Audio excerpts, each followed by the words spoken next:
Камерниот оркестар Скопски солисти ќе одржи концерт за сопран и оркестар на 10 април со почеток во 20 часот во Филхармонија, а мој денешен соговорник токму да ни открија повеќе детали во однос на овој концерт е професор Васил Атанасов, македонски уметник и обоист. Добро дојдовте во нашата емисија, драго ми е што сте дел од неа. Добро утро и поздрав до гледачите на Телма. Како течеа подготовките до сега за овој концерт? Колку време се подготвувавте? Веќе се започнати подготовките, во тек се обезбедување материјали, договор со концертмајстор и диригент за термините на проби. Деновиве станува малку погусто, бидејќи и филхармонија и опера имат активности и ние гледавме да има термин да не се содруваме со нашите проекти, бидејќи публиката сакаме да ужива на сите настани и на филхармонија, на опера и секој на камерниот оркестар. Така да за сега се е под контрола и верувам до крај, до понеделник, реализацијата ќе биде на ниво. Секако ова е можност да уживаат во овој концерт сите оние љубители на уметноста, па дали имате информации колкава е заинтересираноста до сега?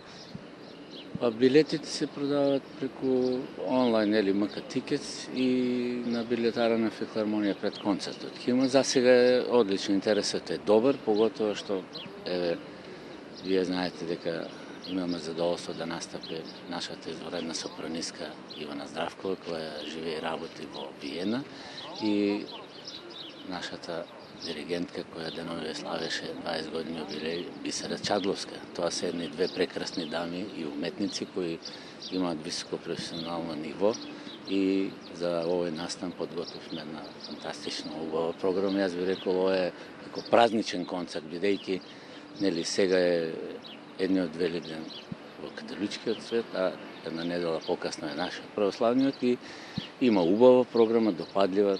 Ќе почнеме ние со прекрасното Ададжо на Албинони, една фантастична музика која е многу популарна. Како што знаете, таа е обработена во милион верзии, освен за камерен оркестар, за глас, за виолина, за обоа и така натака. Потоа следува Салве Реджина, едно црковно дело, каде што солист ќе биде господица Ивана. Тоа е една прекрасна композиција, одамна не е изведувана кај нас, можеби 10 години, и со задоволство таа прифати да го исполни ова дело. Потоа ќе изведеме и македонски автор Милен Николовски од суитата Три става. Секојаш преферираме да имаме македонски композитори на концерт и за крај една романтична убава композиција Елдар Серенада. Верувам дека публиката ќе ужива во овие прекрасни звуци. Се надевам и јас дека ќе ужива во нив.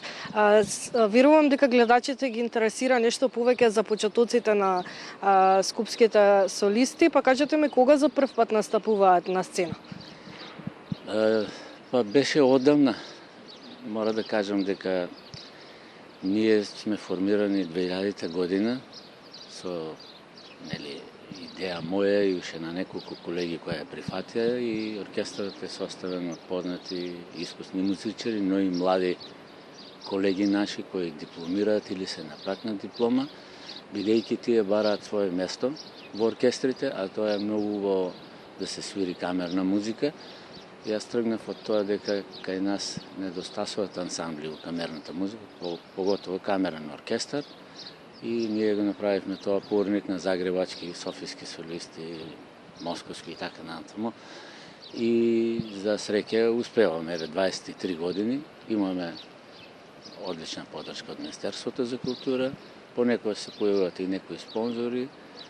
Не е голем одзивот, но секој пат има интерес зависност од програмата. Инаку во тој дел би кажал дека треба да се направи напор во културата да се мотивираат тие спонзори, мецени, да кажем големите компании, но тоа би требало да се регулира со закон, каде што како Запад да бидат ослободени, колку ќе вложат во културата, толку проценти ги ослободуваат на Запад.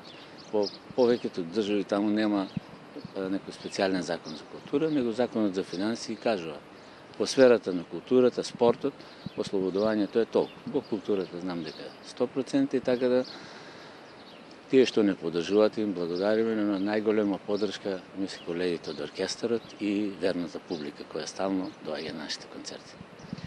Верувам дека верна публика имате и во другите земји, бидејќи сте биле дел од многу манифестации и настапи надвор од Македонија.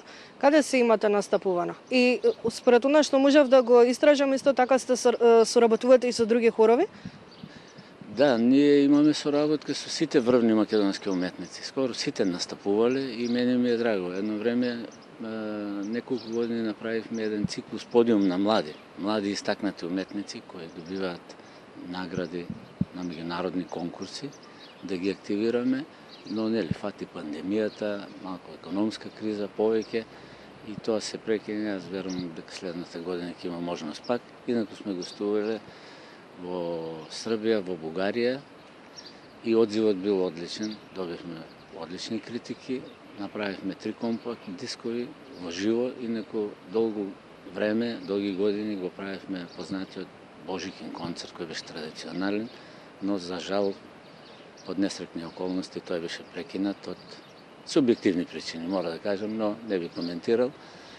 Имаше преполна публика, тој го одржувавме во универзалната сала, значи 1500 луѓе доаѓа, купуваа влезници, пеаа заедно со нас, бидејќи програмата беше свечена и секако ние го соработувавме и гости диригенти од Италија, од Бугарија, познатиот Андреј Андреев, тој не беше како шеф диригент, маестро Агустини од Италија, имавме гостинка и од Италија, да кажем, од Миланската скала.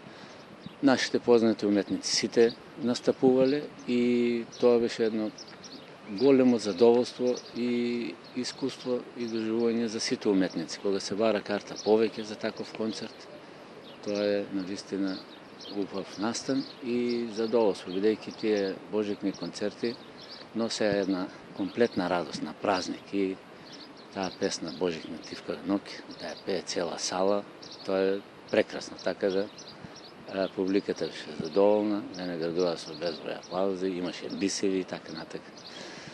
Последниот јубилеј чином го тоест го одбележавте во 2022 година, така? Да. Како го одбележавте?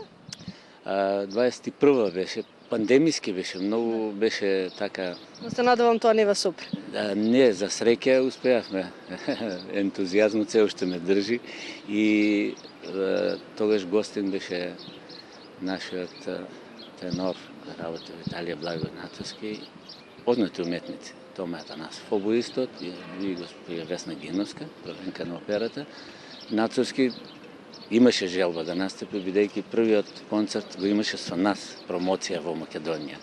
Значи, затоа јас кажам, ние секој пат имаме тенденција да ги представуваме младите уметници. Во случајот е Ивана, нели сега доаѓа, но таа е со едно меѓународно искуство и настапи. Извинете, кога ја споменав Ивана, кој е точно незиниот придонес? Незиниот придонес е повеќе надвор. Таа ќе биде солист да представи едно високо ниво на интерпретација, на пеење на тие барокни композиции, бидејќи таа тука се школуваше, но покасно доби стипендија во Австрија и остана таму и тие господа ја забележаа незината убавина на гласот и талентот и ја задржаа. И таа повремено и тука настапува, но стално работи во Баден театарот. Што се однесува до јубилеот, пандемиски беше со маски, подготовките со се, а Нацовски смени 3 авиона, мора да кажем, за да дојде. Значи, желбата беше голема. Концертот помина одлично во филхармонија, во големата сала. Секако би потенцирал дека имаме несебична подршка од филхармонија и концертот беше одличен, го снимаа телевизиите, така да 20 години поминаа за час. Јас се надевам дека ќе има уште јубилеи, 25 па 30, но светот, како што велат старите, останува на младите. Имаме една убава бројка колеги кои сакаат да музицираат и соработуваат со скопски солисти. Тоа ми дава огромна надеж. Се надевам дека во иднина секако ќе продолжите да ги одбележувате јубилеите кои следат. Ви благодарам за одвоеното време во утро и се надевам дека на 10 април ќе имате огромна публика и убава атмосфера. Благодарам на поканата, во тоа им уште еднаш ги поканувам вашите гледачи во понеделник во 20 часот во филхармонија да поведат на нашиот концерт. Ги поканувам и јас, уште еднаш ка сите оние кои што не гледа и секако се љубители на уметноста и музиката на 10 април со почеток во 20 часот во Филхармонија.